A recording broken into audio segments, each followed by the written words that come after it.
Welcome inside the Country Financial Studio, inside the Casanova Center. It's an exciting day. We always get up early for National Signing Day, but it's really National Signing Day Part 2. I'm Joey Mack, and welcome to the National Signing Day special presented by McDonald's. Every Ducks game day, buy one breakfast sandwich, get one free only in the app. And, you know, McDonald's, Marshall Malchow joining us, Chief of Staff, Oregon Football, also the official breakfast of the Ducks. I don't know if you knew that, but now that you do, you know why they're with us supporting the early efforts, because I don't think you probably slept much last night. You probably didn't sleep much in December when the first signing day came around. Tell us about your schedule. How's it been going? Yeah. This one's not as crazy as last one. You know, we had a lot more papers rolling in. Yeah. So it was imperative to get up here about 3:30 for the East Coast guys.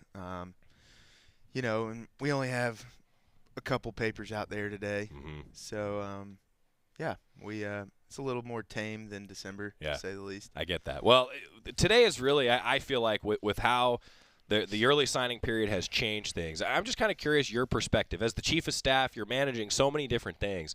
To give fans an idea of how it has shifted over the last few years with the early signing period, how it's impacted how you guys all do your jobs. Yeah, the one positive about the early signing day is the fact that a lot of kids know where they want to go, and they've known for such a long time, and you still feel that some other staff, maybe it's the Ducks, can confuse them. So you go and you see them all throughout December, and then you see them once a week in January, and now that these guys can sign, they know where they want to go, they can get it out of the way in December, and really like January's focused on going and seeing some of these juniors. You know, you start on the 2024 class, and you can meet with their high school coaches and get out there and have some evaluations basically on junior prospects. So junior recruiting kicks off, and then you're finishing up the class. So yeah, I think it's a good thing. I think they made the right move when they decided to do early signing day. Yeah, so then a day like today, I've said it kind of becomes like a celebration of each football program across the country, and it's certainly that for the Ducks. GoDucks.com/NSD23. Follow along with the class. The big event coming up this evening at the Nike World Headquarters, and then next Tuesday, tickets are still available for Matthew Knight Arena, a Eugene celebration as well. GoDucks.com/NSD23. So, piecing a roster together. What's the first thing that you do in the offseason when you start piecing together next year's roster? Because you're always looking forward, always looking at the next year, right? Right. Well, it's changed over time. Just a year ago, you could only sign 25 players. You know, nowadays with the portal, you know, we're all kind of learning. And, yeah, I mean, that's a tough question, Joey. I mean, now, like, you could technically have 85 new players every year if you wanted to. That's wild. We're not going to do that, and I think we'll see less and less transition the longer Coach Lanning's tenure goes, or at least that's the hope. You know, we're getting the right guys in here, and, you know, hopefully our roster can stay intact because these are guys that chose to play at Oregon for Coach Lanning, right? As opposed to, you know, guys that came for the other regimes. But, yeah, when you're piecing together a roster, I mean, you have your ideal numbers, and you never want to stay married to it, but you always want to use it as a guide. You know, you want like 16 O-linemen, 4 quarterbacks, you know, 10 receivers, 5 running backs, and you want some balance where you have like 41-41-3. Yeah. But that doesn't mean that you stay married and you don't take a good player, right, because it doesn't fit.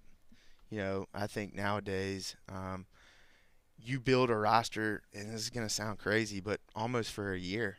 I mean, it's a year-to-year game. You used to want to build the roster, and you're like, okay, we got 25 scholarships. You know, we'll take them, and it takes time to kind of build. And, I mean, now with the portal and everything else going on in college football, you're building that roster. It's a one-year roster because – shoot, in a year they can leave. You just don't know. It's interesting you bring that up, though, that it's like you're going off a guide, not a rule book. Right. You know, that's interesting. And so how fast, if you can even answer this question, how dynamic is it? Give fans an idea of how fast things can change in the course of managing a roster in an off season.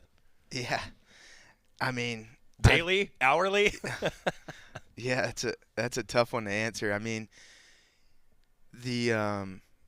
Yeah, I mean, think about our roster.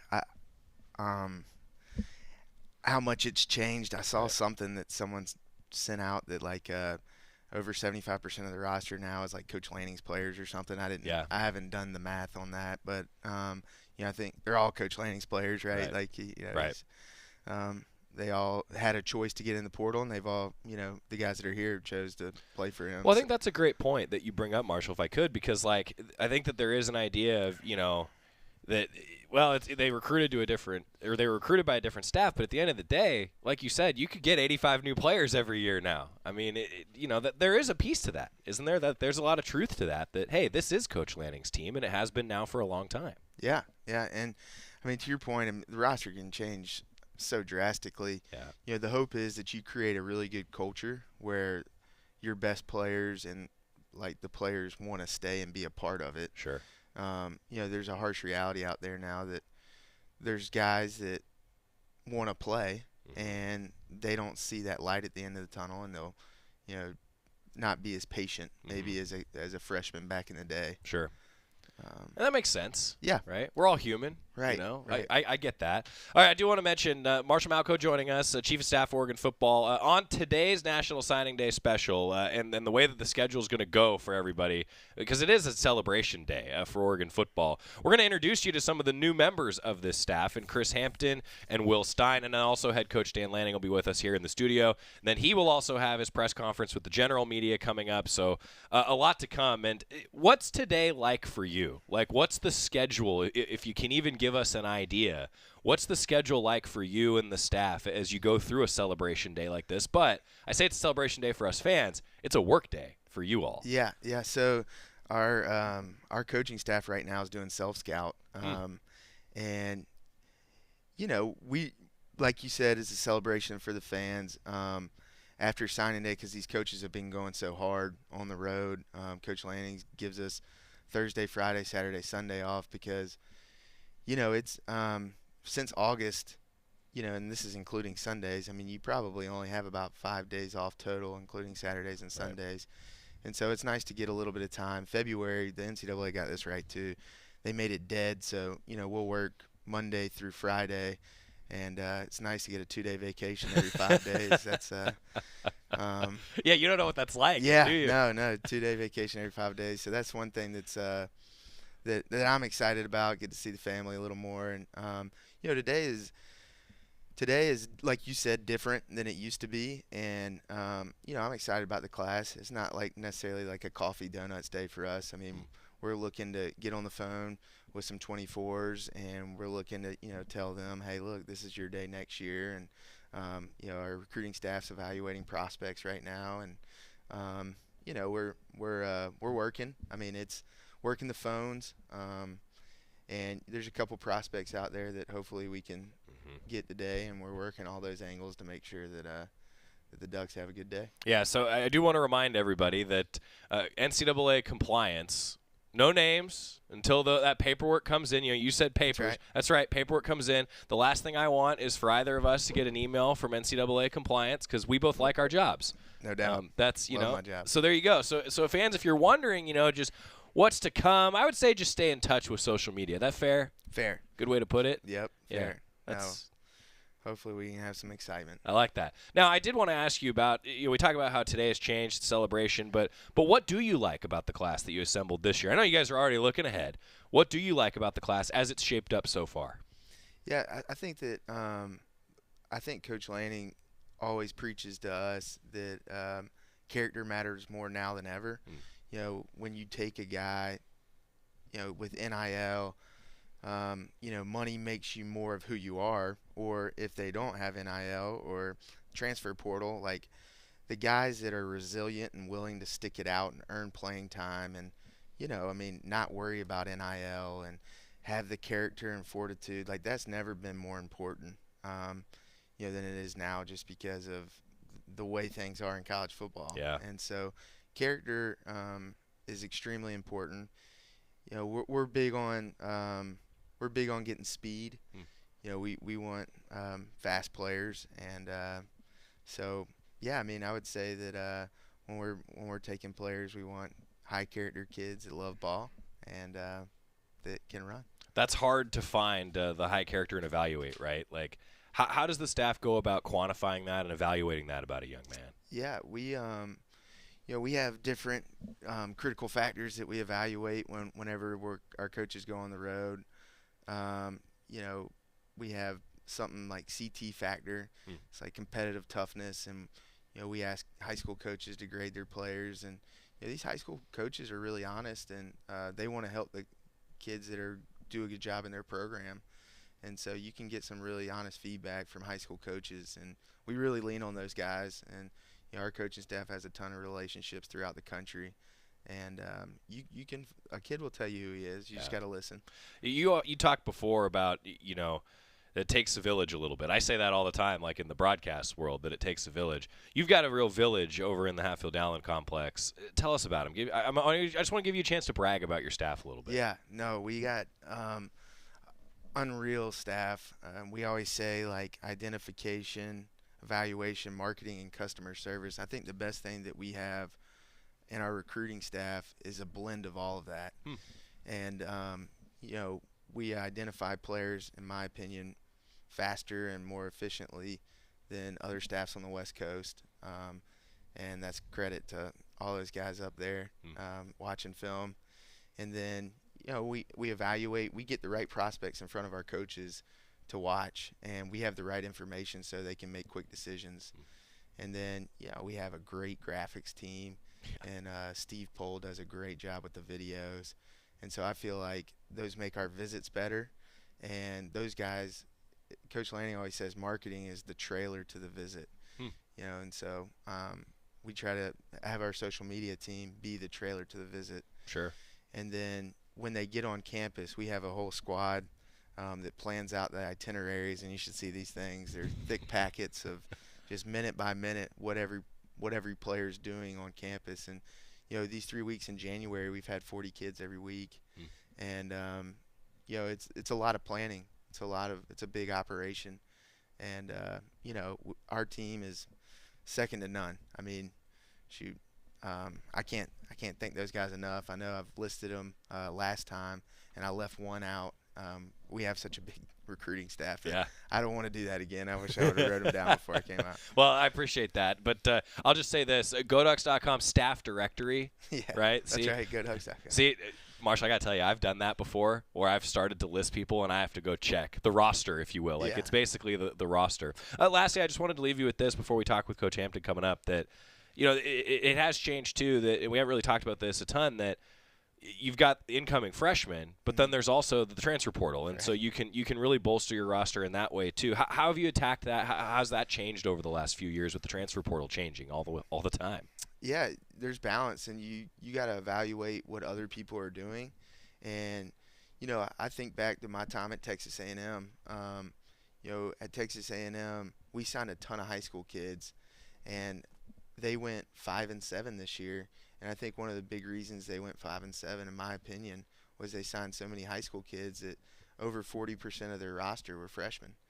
And so youth and experience. Yeah, so there's some balance to making sure you're not forced to play freshmen before they're ready. Sure. And to me, you can look at just signing high school guys, and if you do that, you're going to have a really young team, and you're going to be forced to play players before they're ready. And I think that happens. So I think for us, like, there's a balance of, hey, look, we need to sign some really good freshmen, but we need to have some balance in the roster, and we can't just have a real young team because, again, we got to win next year. Yeah, case in point, an experienced quarterback sure makes a difference. Right. Definitely. You think about the hit rate, if you will. Is that a fair description of guys that you bring into the program? You want those to be high, the experienced guys. Definitely. The hit rate on that, and I think we signed 10 portal guys last year, and 9 of them were starters. And so I think that this year we get those portal guys in. The coolest thing about this class is we had 28 guys come mid-year, and so all these freshmen, all these transfer portal guys, they're able to come in and play spring ball. Yeah. And that's going to be huge for their experience. And a lot of the guys last year we signed in January, so they weren't able to have that spring ball, so we didn't see a lot of youth play last year. Right. But hopefully this year that'll be a lot different. get the young guys on the field too. Marshall, I say this to you every time that we have you in the studio. Thanks for being here, and I could talk to you for another hour. No, thanks, so Joey. Get the heck out of here and go. Can you rest a little bit? Yeah, we'll rest. Like tomorrow? Tomorrow. Yeah, tomorrow. okay. We'll Marshall, tomorrow. thank Thanks, you. Joey. Chief of Staff, Marshall Malchow, kind enough to join us in the Country Financial Studio. It is your National Signing Day special. We told you that it was a celebration of Oregon football, and it's just that because Coach Hampton's going to join us here coming up. It's time for the introduction. So, okay, we got to do this live. You ready? Ready. Joey Mack. Great to see you. Welcome to the hot seat. See, this is what happens when you're in the studio on National Signing Day. Our special show presented by your locally owned and operated McDonald's. Get $1 any size fries only in the app. Throw that headset on. Marshall left it on the old Matt Court chair for you. So, you know, if you'd rather sit, I guess, in the old Matt Court chair, it's not as comfortable, believe me. No, I'm good. Yeah, I think this is a good spot. First of all, welcome to Oregon. Welcome to the studio. What do you think? How'd we do? It's nice, cool. I like it. Got a lot of stuff around here. This is great. If you need any helmets, not that you do, just you say the word. Okay. And we've got it for you. Okay, so everybody who comes into the studio for the first time, and I hope that Matt, who was kind enough to walk you over, did not tell you this. He didn't. I can tell by the look on your face. We always do a 2-minute life story. Okay. Because I read your bio, I could tell fans all about you. I already have on our daily show, but I want to know how you describe yourself. And you know, we're competitive. We have a leaderboard. Yep. I'm going to time you. You up for a 2-minute life story? Yep. Do I got to go the whole 2, or you want to go 2 minutes or less than 2? It's your story, but the challenge is to get as close to 2 minutes as possible. All right, you ready? So that's your play clock. Ready? Okay. Ready? Go. All right. Born and raised in Memphis, Tennessee. I was actually born at home. I was born at Castalia Heights apartment complex. I was born February 6th before the ambulance got there. Wow. So I was born, it was raining, it was a storm, and you can picture the weather in February. And so before the ambulance made it to the apartments, I was there. All right. So I was born at home. All right, grew up in a neighborhood called Orange Mound in Memphis. Played football there, played for a team called the Whitehaven Cowboys. I grew up a Cowboy fan, so that was my team. Went on to play high school football at Melrose High School. I was a class president there as well. Left there, went to the University of South Carolina. Played safety there from 2004 to 2007. My freshman year was Lou Holtz. My last 3 was Steve Spurrier. Wasn't good enough to make it to the NFL. I thought I was, but I wasn't. In the summer of 2008, I started working at a place called Roadway Express, loading trucks for about 2 months. Figured out that wasn't for me. Got right into coaching. In August, got a phone call. July 31st. I remember the day. We've got an opportunity over here at Arkansas State. Can you come over and interview? Went over and interviewed. They said we got a staff meeting tomorrow at 9 a.m. So I was there. You were there. I was there, 9 a.m. So I started. That was the first day of fall camp. So I started on first day of fall camp. I was 22. A lot of the players didn't know they were older than me because I didn't redshirt. They were calling me Coach Hemp, and it was weird. First year. It was long. It was early mornings and late nights. So I did that 2008, 2009, and 10. I went to Georgia Tech and GA for Paul Johnson. 2011, I went to Central Arkansas, coach safeties. 12 through 15, I was at McNeese State in Lake Charles, Louisiana, coaching DBs. 16 through 19, I went to Tulane University, coaching DBs. 2020, I went for the COVID year to Duke. I was there for 10 months. And then I was called back to Tulane to be the defensive coordinator in December of 2020. So I was there for the past 2 seasons. I've been here at Oregon since Martin Luther King Day. Yeah. Was that 2 minutes? 2:09. 2:09. That's well done. Let's go. The 2-minute life story, 2-minute and 9-second life story of Chris Hampton. Were you kind of counting in your head? How'd you do that? I was just trying to roll. That was good. I was trying to prolong some things. That was really good. So I tell this to everybody. The reason I do that is sometimes I ask people for a life story and they give me like 2 seconds. Yeah. Other times I have people that would give me 20 minutes and it's like, no, we gotta shrink it down. You remember dates better than most people I've ever talked with. I do. I remember dates. I really do. Yeah. So that's always been a thing that's for always you? been a thing. My granddad was like that. He can remember dates. Just a weird thing. He can remember exact dates and. Runs in the family. I put that, yes. Runs in the family. Yeah. All right. So exact dates. Well, I hope that we remember that you started on Martin Luther King Day here at Oregon for a long time. Your success as a coach, what has defined your success? What do you think makes you good at this? Relationships with players. I think that, in my mind, I always put myself in the player's shoes, and I think about putting the players first. Yeah. And I think when you do that, the results will come. And that's what I think has always been like. It's not anything fake. I don't think there's not a manual to it. Sometimes people ask me that.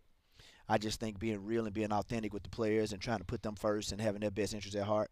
And I think that if you do that, then you'll get good results. I mentioned with Marshall that today is really like a celebration. It's signing day, but it's the second signing day, so it's kind of a celebration. Now, for you coming in, take fans through the process. What has been your acclimation process to the University of Oregon? Man, so I got here on Martin Luther King Day. We had a Get Real program, which was good. There was time to, I had never went through anything like that, and I thought that was good. Coach Lanning led it, did a really good job of organizing, talking about Martin Luther King Day and what the day was. And, me being from Memphis originally, so I know a lot about what happened with Martin Luther King and, his fight.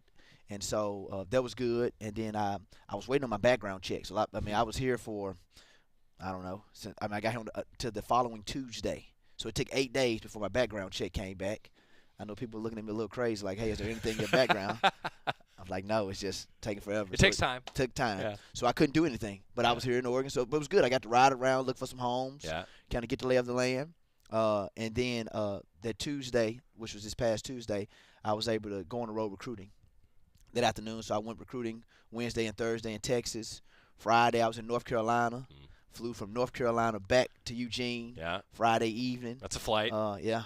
And was able to go through the recruiting this past weekend with Junior Day. Great. It's always amazing for me to hear how fast coaches, and I guess I shouldn't be amazed at this anymore, but yet I still am, how fast you guys acclimate and just hit the ground running. Correct. How do you do that in your profession? Man. Like, what's the key to that?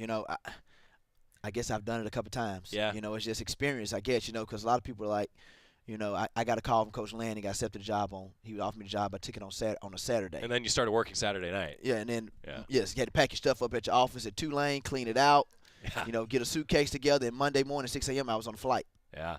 And I guess it's the business. Correct. It's the business. It's part of it, and that's it. You just got to hit the ground running. Yeah. So co-defensive coordinator, safeties coach Chris Hampton joining us. Welcome to Oregon. Thank you. So you'll be back in here a few times. Okay. But I can't spoil it too much for you. I do have a couple follow-ups to your 2-minute life story. Okay. Around some big-name coaches in your career. Who have been your biggest mentors and influences in your career? Honestly, my high school coach was probably first name, Kenny Ingram.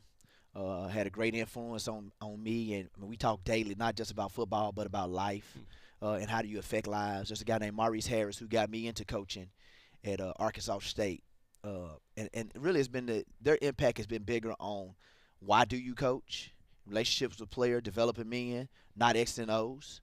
I would say football-wise would be a guy named Tyrone Nix, who was my defensive coordinator in college at the University of South Carolina. Those are the kind of guys I would say that really I have a lot of intimate conversations with about a lot of things, outside of X's and O's. Evaluating the roster that you'll have now in the spring and then moving forward, what do you make of your position group in particular? I think we've got some tools. We've got some guys with a lot of experience. We have some guys that don't have as experience but are very talented. I think there's just some details that we could clean up. Small details. I played the position, so hopefully I can make those guys a little bit better, help them, get a little bit better, and that's it. But I think we've got a talented group. A lot of experience. That's always good. You've got guys who played, and we have a good balance of youth and experience. And I think that our young guys are very talented. I was talking with Marshall about the evaluation process, all these things. What do you look for in a safety? Like, what makes a good one? The first thing, and it's hard to evaluate, is can he communicate? Can he get the defense lined up? That's really his biggest deal is can he communicate?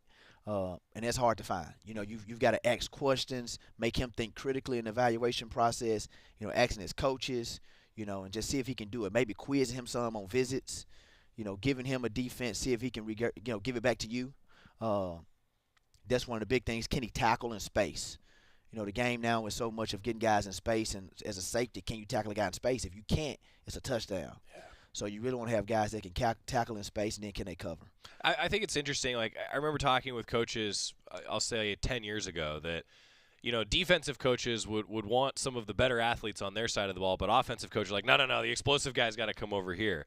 Do you find now as the games evolve that more and more great athletes are playing on the defensive side of the ball? Yeah, and I think in high school, a lot of times guys play both ways. Sure. You like to find guys that are really two-way players. Because like you said, in high school, the best athlete, a lot of times you want to put him on offense to give him the ball. Right. Maybe he's playing quarterback, running back, and DB.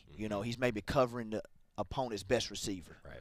or whatever the case may be. He may be playing middle linebacker, their running team. Yeah. He's got to tackle the ball every time. Right. And so, you would love to have guys, two-way players, guys that have high ball production in high school. I look for their guys with great ball skills. They can make plays on the balls and, get takeaways. This is the same question that I ask every student athlete that comes into the studio. Why Oregon? Why'd you take the job? Man, the really first was Coach Lanning. Honestly, I admired him as a coordinator of what he had done at the University of Georgia as a coordinator. I saw what he was building here. 10 wins in his first season. I've listened to him numerous times. He loves to clinic and talk on Zoom. So there's a lot of clinics. If you just Google him, if you're a coach, this guy's really sharp. And I didn't know we were the same age until we had this meeting the other day and they brought it up. But he is very, very sharp. So that was the first reason. The second reason was the brand. I think you got an opportunity here to win a national championship. I really do. I know we've played in 2 since 2010. Am I correct? Yep. And so I think it's an awesome opportunity here to win at the highest level. So it was a no-brainer for me. So what's the next step for you? What are the next few months like as you head towards spring ball? What are you looking at? My next few months is just I want to be able to learn exactly what we're doing and how can I, maybe give some input and make things a little bit better. But really first learn what we're doing, making sure I'm on the same page, that I'm not, saying anything wrong, that I'm speaking our terminology, our language, not my language, you know. So that's the biggest thing is me coming in and learning the players, gaining their trust, because then I think they'll play harder. And then always off-season recruiting. Oh, no doubt. I mean, this has been like recruiting madness since I've been here. Yeah. Unlike anything I've really ever seen, which is good. It's been fun. It's been exciting to see it and actually be in the game with guys. I've been at a lot of schools sometimes where you may call a kid, I really like him, but it doesn't matter how much I like him, he's not coming. Interesting. He's going to Oregon. Yeah. And now I think that the kids I call, we have a chance with each and every one of them. We've just got to win. Well, Duck fans will like that. I'll leave you with this. Has anybody told you about the Autzen experience yet? Yes. I've been learning like the juniors on Junior Day, watching the videos and everything. So I like that. I've been a part of it. Yeah, we're almost like doing recruiting visits a little bit for you. I like that. Correct. I like that a lot. Well, hey, thanks for coming in. Thank you. Really appreciate it. I hope that you do get a chance to breathe today. Have you eaten today? No. It's okay. It's well, okay. I need to lose a little weight. Oh, all right, fair enough. Yeah. I just, it's like, so I'm also a teacher, and so in the journalism school, and I often will have students that are like, "Yeah, I haven't eaten all day today." I'm like, "Well, if you didn't do great in your broadcast tonight, it's pretty early. I eat around 11. All right, we got time. Yeah, we got around time. 11. Chris Hampton, thanks for being here. Thank you. Really do appreciate it. Happy signing day. Okay, thank you. All Happy right. Next up, as we continue on our National Signing Day special here in the Country Financial Studio, today's show is always presented by your locally owned and operated McDonald's. Get $2 any size coffee available all day, every day. So we said that we were going to introduce you to the new members of the staff. Last year, we had like an entire new coaching staff to go through. Well, this year, we got to do it live again because new offensive coordinator Will Stein is here in the studio. Coach, how's it going? Joey Mack. Good to meet you, Joey. Great to meet you. Welcome. I asked Coach Hampton the same thing. Have you settled in yet? Or you feel like you're acclimated? I think so. I've been here since I think December 6th, maybe. Okay. A little bit longer than Chris. Yeah. My wife, my newborn baby boy, Congratulations. my 2 dogs, they're all up here. Yeah. Now, we don't have a house yet. Airbnb in it, so. How's that life? It's okay. Yeah. It's not the best, but. You can't unpack any boxes yet. No. All of our stuff's still back in San Antonio at our house, which we have an offer. We've accepted an offer on our house. Great. So we're moving forward. We're doing good. So I'm going to ask you some of the same things that I asked Coach Hampton. So those of you that have been watching with us this morning, you're coming to Oregon, and I said this to Coach. I'm always amazed at how fast in the coaching industry you all have to just hit the ground running. How did you attack that as an individual, particularly with your family trying to move? How have you gone about doing that? This probably the same way I would do anything, which is as good as I can. Yeah. It was a wild 3 weeks. My son was born November 22nd, playing the Conference USA title. Yeah. I think December 2nd. Talked to Coach Lanning December 3rd. Got offered the job December 4th. Was already talking to Bo Nix December 4th. Yeah. Trying to get him to come back. Yeah. And just hitting the ground running recruiting, right away. Was in homes, was all across the country. I was in Texas the last 8 years, so we didn't really have to leave the state much, right? So being now a national brand, national recruiter, being on planes, that was all different for me. But at the end of the day, relationships are relationships. Building those with kids across the country, it doesn't change just from Texas to California to Oregon. It's all the same, and football is football. So it's been a lot of fun. Have had great support here from Coach Lanning to Marshall to everybody down, and it's been a really easy transition for me. Well, welcome to Oregon. We have zero fun here. Nothing good ever happens. There's no success. There's no conference championships ever. Zero. Yeah, none of that. So every time that I have somebody in the studio for the first time, I like to do this for a myriad of reasons. You have to tell your 2-minute life story. Now, you already told us a little bit about coming to Oregon, but I'm going to time you. Goal is to get as close as 2 minutes as possible. Okay. The 2-minute life story of Will Stein. All right. Born and raised in Louisville, Kentucky, September 25th, 1989, birthday. My dad, Matt, mom, Debbie, have one of 4 boys. I'm the second oldest. Went to Trinity High School, which is a perennial power in the state of Kentucky. Jeff Brom is another alumni of Trinity, obviously the coach at Purdue. Walked on at Louisville, quarterback. Turned starter as a walk-on. Turned scholarship player. Was a starting quarterback in 2011. And was playing at Kentucky, which was my dream school because my dad played at Kentucky. Got hurt, I think, 3rd series of the game after I threw a touchdown pass. Then some kid named Teddy Bridgewater came off the bench as a true freshman. Yeah. And the days of Will Stein playing quarterback for the Cardinals were done. Teddy became the starter. I backed him up my senior year. We won the Sugar Bowl. Charlie Strong, he ended up getting the job at Texas. Spent one more year at Louisville under Bobby Petrino. Went to Texas in 15. Was there at 16 and 17 under Herman. Got out of college ball for 2 years, went to Lake Travis High School, home of Baker Mayfield, Garrett Gilbert, Garrett Wilson. We had 2 phenomenal years there. Then got hired at UTSA as a receiver coach and then offensive coordinator, now here at Oregon. So married to Darby Stein. Have a little boy named Joey and 2 dogs, Julep and Sugar. Love that. Yep. Julep, mint julep. Yep. Drink of the Derby. Yep. Sugar. She's a white dog, so Sugar. It made sense. It did. So, and now I'm here at Oregon. So it's been a great life, I think, so far. For my 2 minutes of my life, and just very blessed and honored to be in this position and to lead this offense with great men around me and great players. Minute 50. Ooh. That was well done. Thank you. That's one of the better ones. Thanks. That's top 10 on the leaderboard. Closest we've ever had is a minute 59.56. No way. Yeah. Bo Nix said he was cheating. Now, Bo wasn't the one that did it. I told Bo the story, and he was like, no, that's not. There's no way.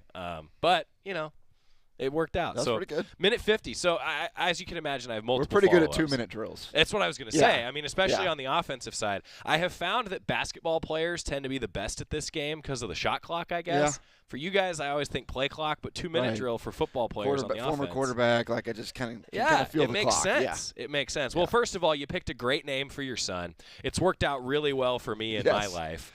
I don't meet a lot of other Joeys. It's usually like Joe, and I'm like, I was never a Joe. Yeah, he's a little kid. He's Joey. Yes, exactly. Well, and I'm a perennial little kid. Yeah, so, exactly. This is great. You and I are going to get along Perfect. Fabulous. This is Love awesome. I do want to ask you a little bit about your career and your experience. And first, being around some big-name coaches. You mentioned a couple of them, and that's one thing. Like, I can read your bio, but for me, it's always, what do you bring up, right? And so you clearly have been influenced by some coaches in your life and in your entire playing career, your coaching career. Who are some of your biggest mentors and inspirations? Yeah, I'm a product of great coaching from the time I was 7 years old by my dad into high school football. Bob Beatty, who was a Hall of Fame legendary coach in the state of Kentucky and Missouri.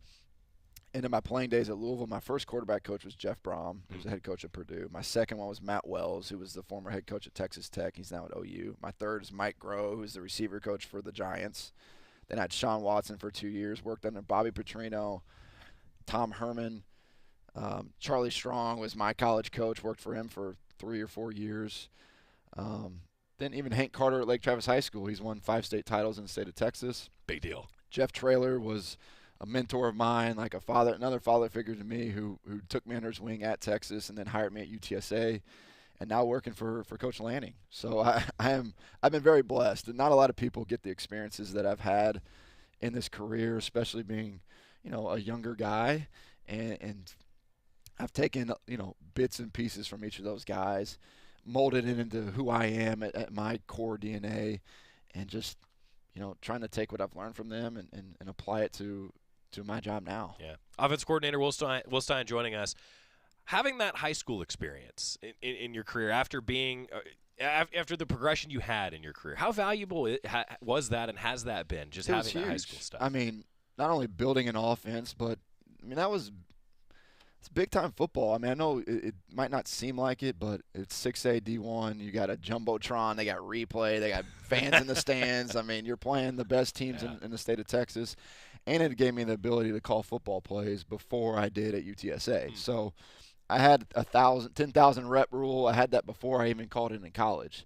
And it's still designing a game plan. It's still attacking defenses. It's still putting your players in the best positions. Yeah, it might not be at the level or on TV, but I felt like I was prepared last year, week 1 against Houston, to go out there and give our guys a chance. I even meant that question more as like just understanding what it's like at the high school level, because now you're recruiting at that level, sure. Right? And I've seen big-time recruitments from Garrett Wilson, who went to Ohio State, and I don't know if I can mention his name, but the kid that was at Texas, Hudson Card, I mean, he was a 5-star recruit too. So I've seen those conversations from the high school level. Yeah. It was the who's who of college football coming in my office to recruit our school. So, yeah, that is a good experience that I've had that I can relate to other kids in that position and other parents. So high school is huge. And you have to build game plans and build an offense around the team that you have. You can't recruit.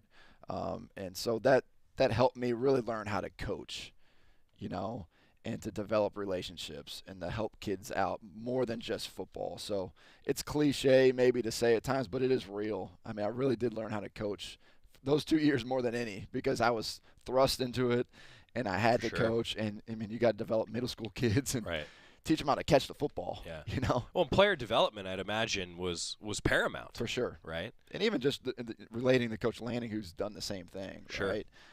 And other guys on our staff who've done the same thing. Coach Locke, our running back coach. There's been multiple guys on our staff that have coached at the high school level, and it's the ground roots. Yeah. Talk about UTSA last year. So we do a daily show also. So I read through all of the numbers, and if anyone missed it, top 25, top 10, top 5 in pretty much every offensive every offensive category, I should say, at UTSA. What made the offense run so well?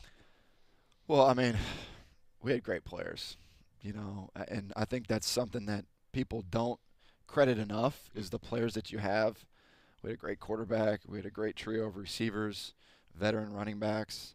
Now, I do think coaching does matter, but players make plays. So we had a great nucleus of talent, and I thought we just worked really well as a staff, top down. And our kids made plays when it mattered. So, hopefully we can bring that same – not hopefully, we will bring that same, mentality to this offense. And I'm blessed to be in the position to coach Bo Nix, right? I mean, it always starts with the quarterback. We had a great one at UTSA. And to have Bo back is huge. He drives this whole offense, drives this team. And when he's going, we're tough to stop. Every fan, when you mentioned that you were talking to Bo in December when you first got the job, I know every fan's ears perked up and they want to know, what was that conversation like? So I'm just going to be a fan here and ask you, what was that conversation like? It was about as grueling of an interview as it was Coach Lanning. If anybody knows Bo, he's very meticulous. He's detailed. He's thorough. You should have heard him on the coach's show last year sitting in that chair. Yeah, so, I mean, I'm guessing he had about 20 questions lined up. Nice. And it was awesome.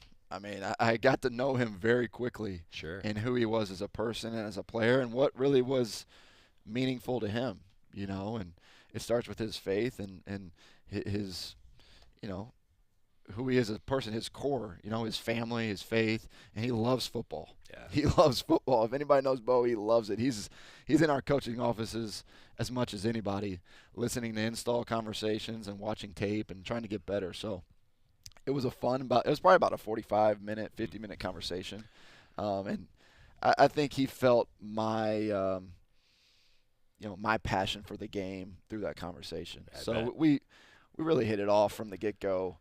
Very similar mindsets, and just want to get better, both of us. You know, how big of that is that to have that mentality that you just described in a quarterback, you know, a guy who always wants to get better? It's huge. I mean, part of what I look for in quarterbacks is that, you know, football junkie, so to speak. So he loves ball, and it's hard to really play that position at an extremely high level if you don't love it. And everybody says that they love it, but do you truly? Yeah.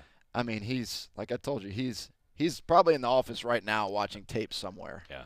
And if he's not watching tape, he's recruiting. Yeah. I mean, I told him once he's done playing, if he ever wanted to be a coach, he will kill it.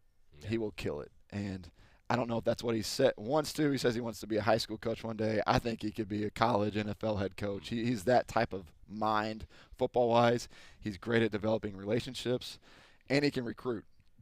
I mean, a lot of the guys that we're signing or, you know, getting that are in the portal is because Bo's a great recruiter. Mm. And if your quarterback can recruit, that helps a lot. Yeah. You know, we can say as much as we want.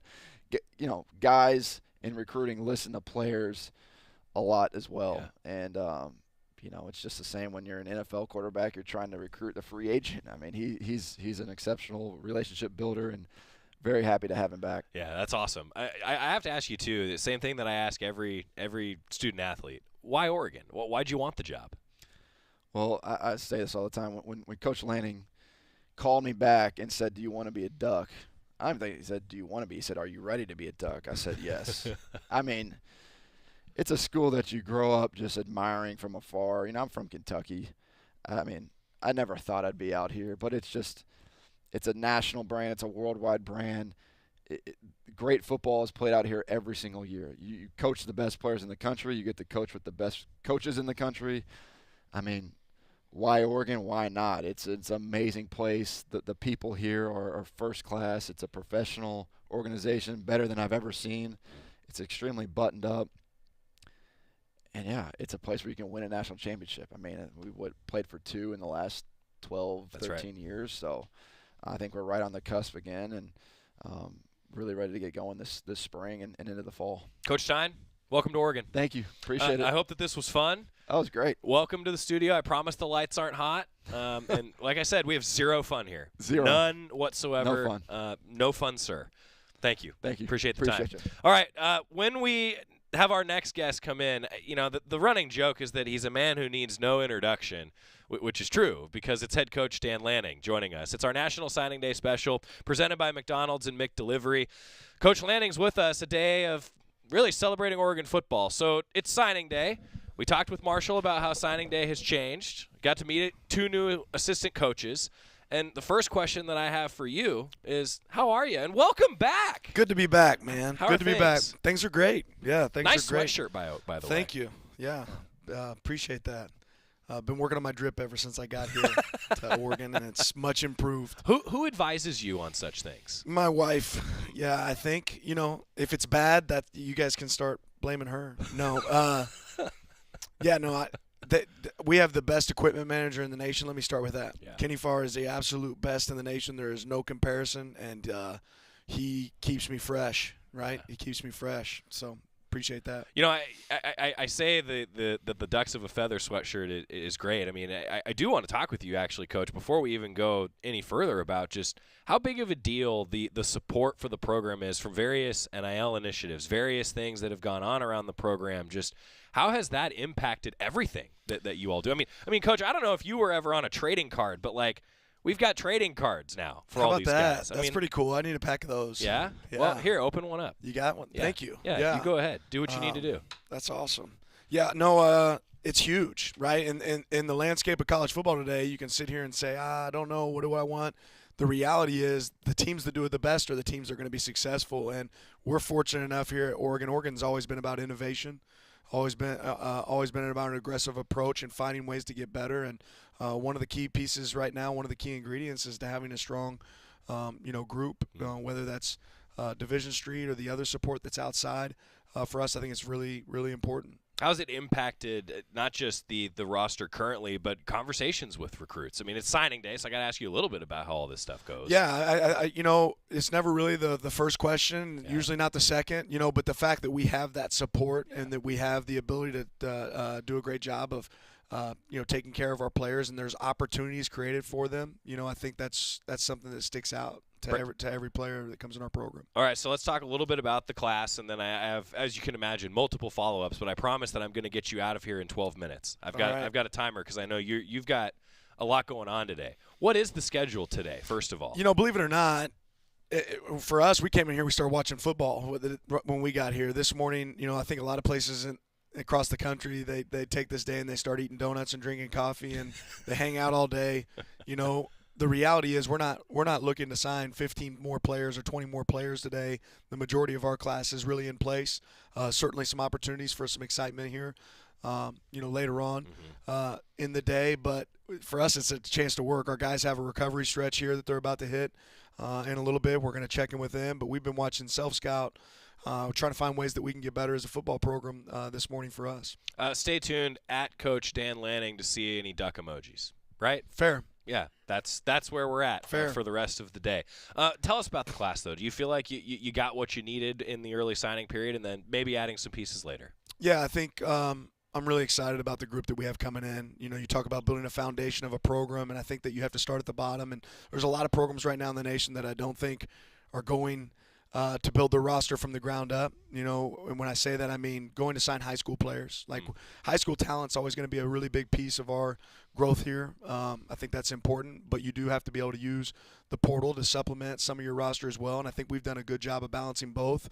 But we have a lot of newcomers coming in. I think we're over 39 new pieces to the puzzle for us. So, it's exciting for me. We wanted to get some girth up front on the defensive line. We wanted to, really impact some of our skill positions and improve, across the board there. But I love the talent that we have on our roster, and I love what we've done this signing day, this off season to improve and enhance our roster as well. With the change in college football and the landscape with the transfer portal, do you as a coach from like a roster management standpoint think about signing classes now just as freshmen, or is it the whole group? How do you do that? Yeah, roster management's big picture, right? It's big picture. It's not just freshmen. I think there's kind of percentage marks that we want to hit and pieces to our roster that we want to make sure, that you have a balance of both.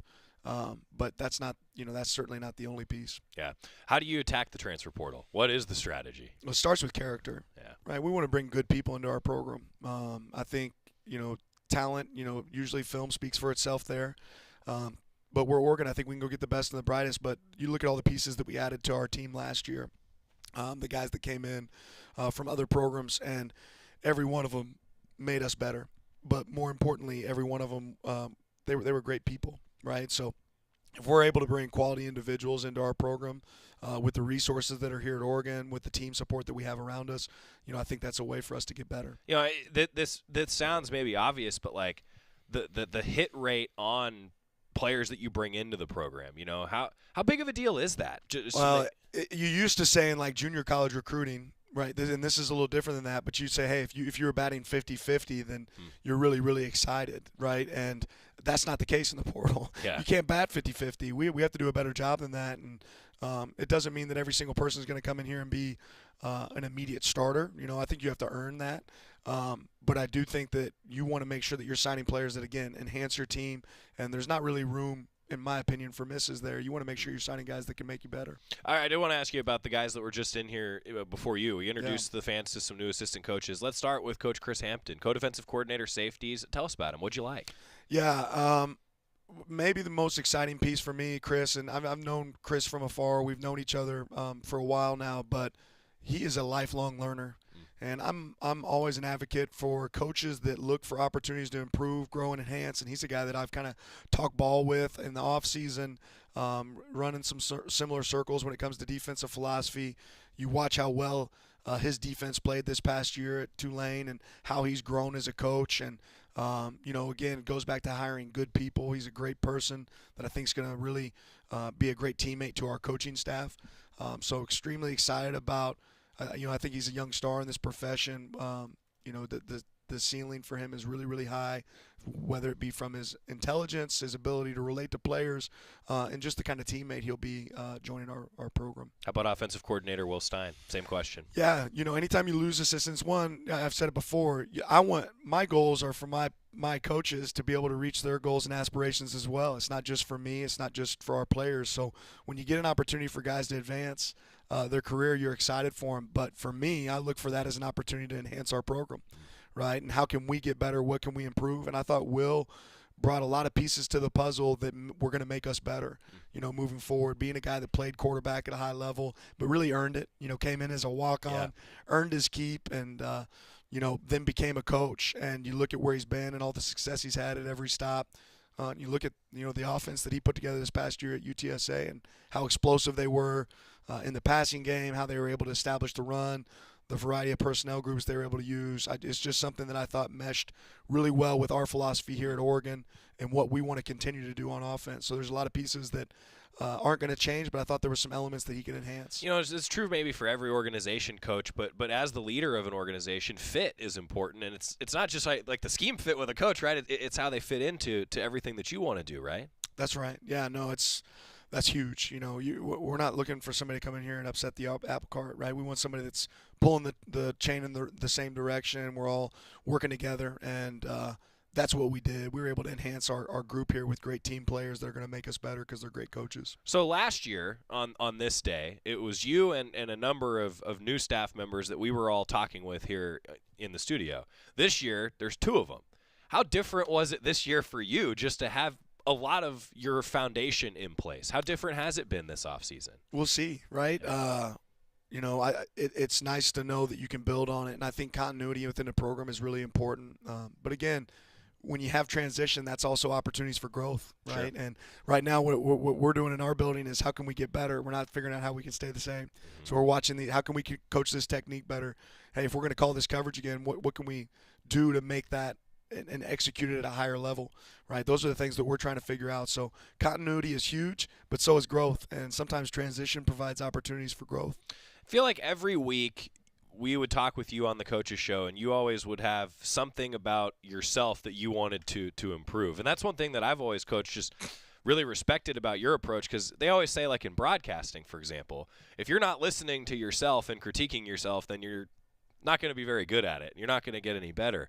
Now that you've been able to think big picture, what are the things you want to get better at for yourself, for your program, all of those different things? Oh, there's a ton of things that I want to continue to improve at. I don't think I'm going to share every single one of them here, but ultimately, if you're not looking for ways to grow, if you're not trying to figure out how you can do things better, then you're going to become stagnant. And the best coaches I've ever been around are really good self-evaluators, right? And they do a good job of evaluating their program, the performance at their position, right, the performance on their side of the ball, and then their individual performance and what they can improve and do better. And I'm going to always continue to look for ways to enhance that. What's the schedule ahead? Take fans inside the process approaching spring football. Yeah, now we get to be a little bit more hands-on with the guys that are here. I don't know if people realize, but really for the last month, really ever since we played our bowl game, our strength coaches have kind of had the lead. Yeah. And Coach Love and his staff have had the lead really with the guys in our program. And now we get to hit the reset button and put our arms and hands around our guys again. Again, we're going to do a deep dive in postseason or this past season and find some opportunities for professional development.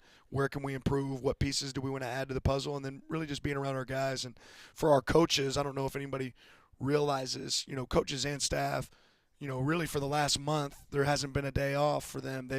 It's every single day there's a recruit on campus or they're flying around the nation to go see another prospect, get to another high school.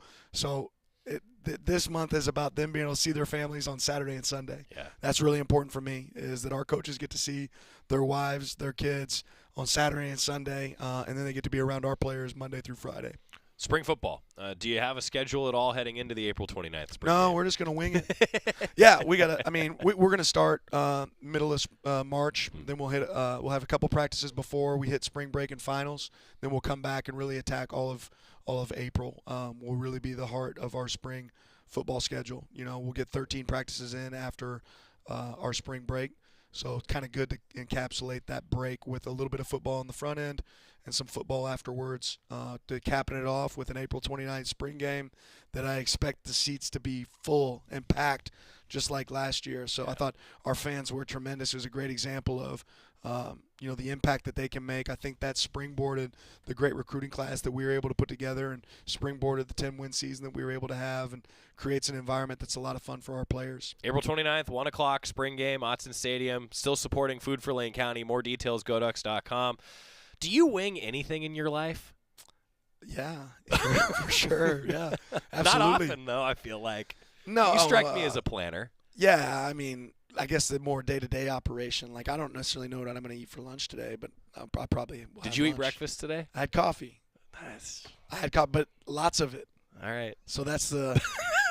I mean, so that's what it takes. Nothing in moderation, right? No, I had I've had lots of black coffee this morning, which is good. Good. And I'm gonna slide into something to eat for lunch. I don't know, maybe a sandwich. We'll see. That's winging it. I like that. I do want to ask you a little bit about your schedule because since we last talked to you, schedule's been released. What do you like about how it stacks up? I'm just excited to get back in the stadium and experience our fans. Like that was something I was so impressed with this year. How invested our fans were. But I think there's some exciting games. We had some great home opponents. I'm excited about a road trip to Texas. There's going to be a lot of challenges within there. I think anybody that's a fan of college football right now can see that the quarterback play, the offenses that we're going to see in this conference and across our schedule are going to be really challenging. And that's exciting for me. Nobody wants it easy, and we're not going to have it easy, which is that's a plus. I'll leave you with this. You're always looking ahead now on a day like today too, right? So signing class for 2033 starting to come together? Yeah, we're we can't contact those kids yet, but we're evaluating. We'll be out at a little league practice here soon. So, yeah, that sounds about right. What did we miss? What else should fans know, Coach? Yeah, sorry, I'm not. Yeah, I'm not that guy. I don't have the answer for that. Sorry. Okay, well that means we covered it all. We're probably close to our 12 minutes, right? That's why I asked you that right now because we just hit it. That was right on. Dan Lanning, appreciate you guys, Coach. I'm going to enjoy opening these cards. You Thank should. Feel free. Open while you're here. Appreciate the support. Thanks, Coach. Coach Dan Lanning, that was well timed. Good luck with the next interview, press conference, event tonight. Coach always has something going on. Thank you, Coach. Dan Lanning, Oregon football head coach. So, our National Signing Day special, always presented by McDonald's. Thank you to McDonald's for the support. Every year now, over the last few years, we've had our National Signing Day special thanks to McDonald's. And, I was talking to him about the cards. Like, I'm actually serious. Like, in what time did we ever have Oregon football trading cards? So, these are the new edition. You can get them at your local Jacksons, but I'm not – I say that jokingly because – well, we've got the old sheet from back in the day as well, and well, they've changed a little bit in terms of look. So, yeah, they're actually still available at your local Jacksons. Thank you to everybody for joining us, and thanks again to McDonald's for the support for our National Signing Day special. GoDucks.com/NSD23. You heard Coach Lanning mention that there might be some excitement over the course of today. At Coach Dan Lanning on Twitter, you might see some duck emojis. This is always how today goes. We never know what's going to happen over the next 12 hours or so. But what we do know is that Oregon football is in a really good place, and that's because of Dan Lanning, and you got a chance to get to know Will Stein, Chris Hampton, and then got some great info from Chief of Staff Marshall Malchow. So we will conclude our live stream here. If you're wanting more, well, Coach Lanning's actually going to be meeting with the media later on this morning, and then we'll have Duck Insider at 1 o'clock, our daily program across the Oregon Sports Network and various social media channels coming your way this afternoon at 1 o'clock. Now, meanwhile, for me, this is actually so long for the day because Oregon men's basketball is flying to the desert today. Big weekend for Oregon basketball. Spring sports starting to get rolling, and I'm really looking forward to seeing all of you at Autzen Stadium for the spring game on April 29th. GoDucks.com/NSD23 for all the details today. Thanks again to McDonald's for the support. Go Ducks, everybody.